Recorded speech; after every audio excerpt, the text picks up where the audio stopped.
Marhaban tuh pakai H bukan H. H, Iya, pakai makanya H. nanti kalau pas Ramadan nggak boleh makan, nggak boleh minum. Nggak boleh makan, kalau minum diimajinasikan oleh anak-anak adalah tega banget ya Allah ya. Awas ya pokoknya kalau kamu nggak puasa nggak mama kasih makan. Ini sama aja kan Kalau kamu dia. nggak puasa masuk neraka. Iya, gitu. waduh, giliran ngasih pakai nama mama papa, giliran marah Allah marah. Allah marah. Nah, itu bahaya.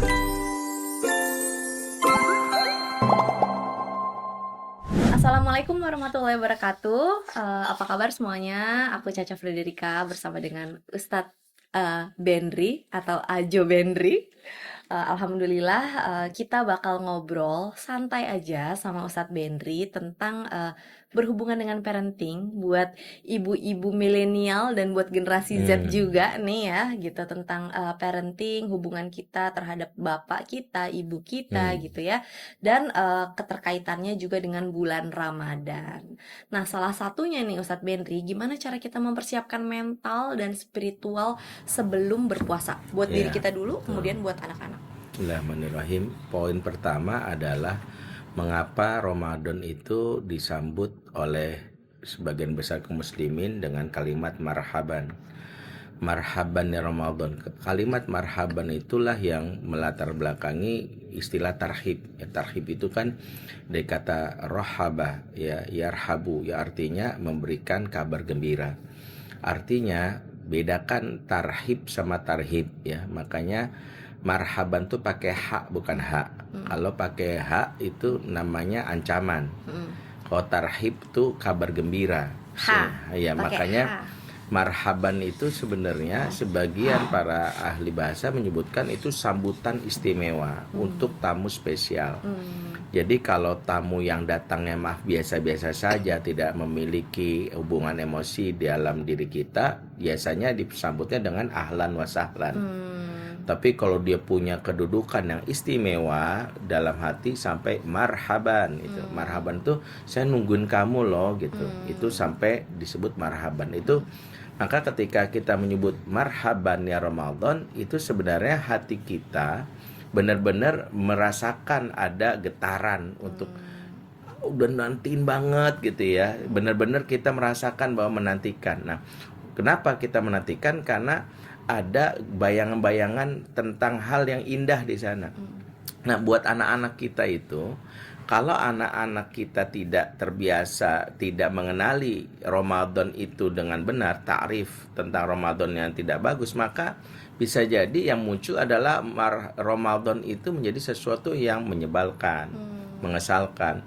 Karena bisa jadi kadang-kadang yang kita sampaikan, bahasa-bahasa yang kita sampaikan sesuatu yang tidak disukai oleh anak. Misalnya gini, nanti kalau pas Ramadan nggak boleh makan, nggak boleh minum. Bahasa nggak boleh makan, kalau minum diimajinasikan oleh anak-anak adalah tega banget ya Allah ya.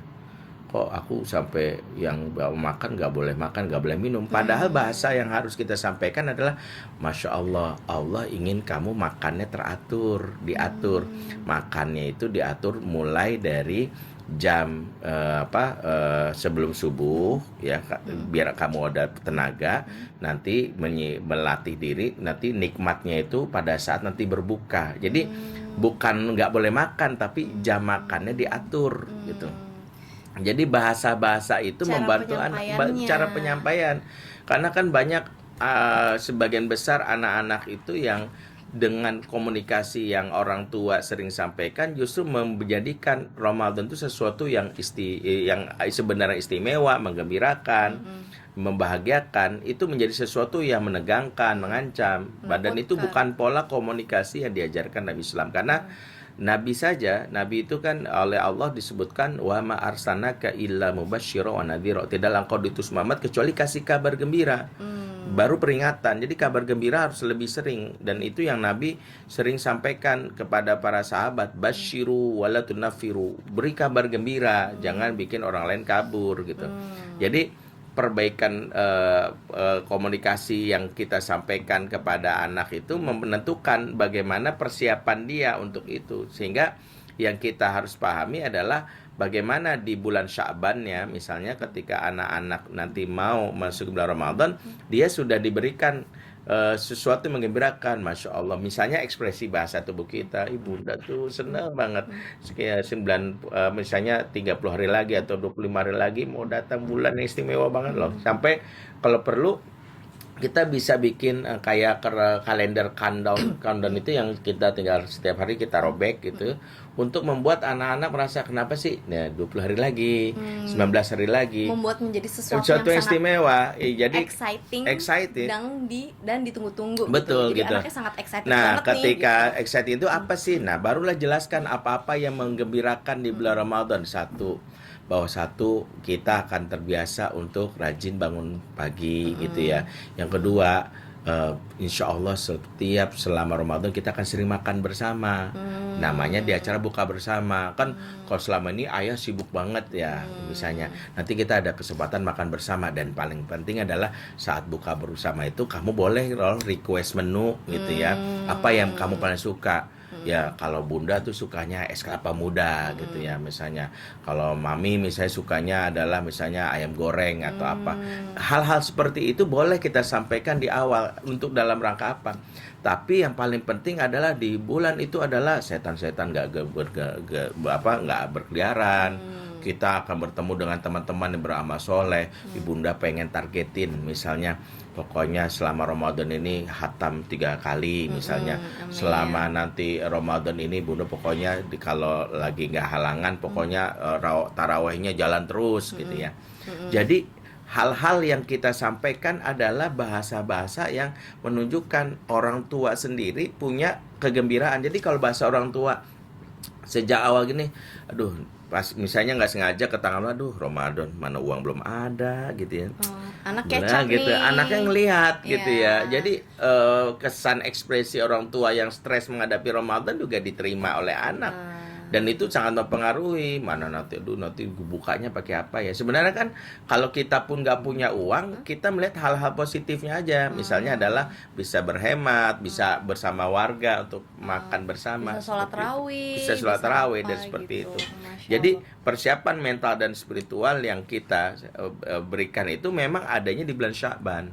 Di bulan Sya'ban itu bagaimana anak mendapatkan apa yang sejatinya dia bayangkan, imajinasikan di bulan Ramadan itu sesuatu yang menyenangkan. Betul. Jadi kalau kita tidak hati-hati dan memilih kata-kata akan berdampak kepada hal-hal yang membuat dia sendiri sejak awal tegang. Apalagi kalau bahasanya awas ya pokoknya kalau kamu nggak puasa nggak mama kasih makan. Ya sama aja kan Kalau dia. kamu nggak puasa masuk neraka Iya, gitu. waduh itu Udah hal-hal lebih iya, udah betul. lebih menyeramkan lagi. Betul. Tapi Ustadz cukup bijaksana nggak sih sebagai orang tua itu kalau kamu puasa nanti aku kasih hadiah 100.000 atau Iya, 50.000 iya. atau hadiah apapun lah gitu. Aku beliin buku atau apa atau Ya, baiknya tuh gimana? boleh. Dalam beberapa kasus Nabi pernah lakukan ini, tapi ini kan untuk beberapa kondisi berdasarkan usia anak. Jadi kalau anak berumur di bawah 7 tahun itu boleh-boleh saja karena anak butuh sesuatu yang dia memang konkret. Apa sih bentuk hadiah? Tapi jangan pernah melupakan bahwa saat kita memberikan itu harus melibatkan Allah. Misalnya jangan sampai ini dari mama, bukan dari Allah. Sayang karena adik udah puasa 12 hari full. Allah sayang dan titip lewat bunda. Jadi selalu ingin memberikan nilai tauhid di dalam setiap pemberian tersebut bahwa Allah Maha memberi, Allah Maha menyayangi. Jangan sampai justru orang tua memberikan hadiah hanya dirinya saja. Dari mama, lo mama bangga Dari gitu papa ya. nih. Dari Nih, papa. kamu dapat buku, dapat uang karena papa kerja Iya betul, gitu. Bu nggak jadi justru yang menjadi masalah gini, giliran ngasih pakai nama mama papa, giliran marah Allah marah, Allah marah, nah itu bahaya tuh. Nah nanti Subhanallah. justru anak bilang Allah jahat, Allah kenapa? Giliran marah libatin Allah. Salahnya kita Iya, cara salah kita dan komunikasi. kita Padahal Allah tuh punya nama Ar-Rahman Ar-Rahim. Ar-Rahim yang diperkenalkan Iya, pertama kali itu harusnya. justru itu Betul, gitu ya. gitu. Masya Allah tabarakallah. Jadi kunci nomor 1 adalah persiapan itu sebelum bulan Ramadan, di bulan Betul. Sya'ban. Baiknya bagus kalau 2 bulan di Betul. bulan Rajab sebelumnya udah bisa Betul. dilakukan.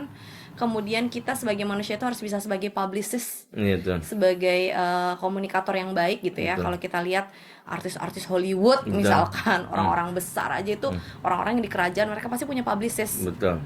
di istana aja ada Betul. publicistnya gitu, ada PR-nya gitu. Jadi bagaimana cara berbicara yang baik kepada halayak banyak. Nah, Betul. ini gimana cara kita berbicara yang baik terhadap anak kita gitu. Jadi dua hal itu yang perlu ditekankan. Betul. Dan hadiah boleh-boleh aja, Boleh. tapi jangan seolah-olah kita dapat uang itu karena bapak bekerja. Betul. Iya betul, bapak Betul. bekerja itu adalah sebuah usaha, tapi lebih daripada itu semua atas izin Allah. Betul. Gitu.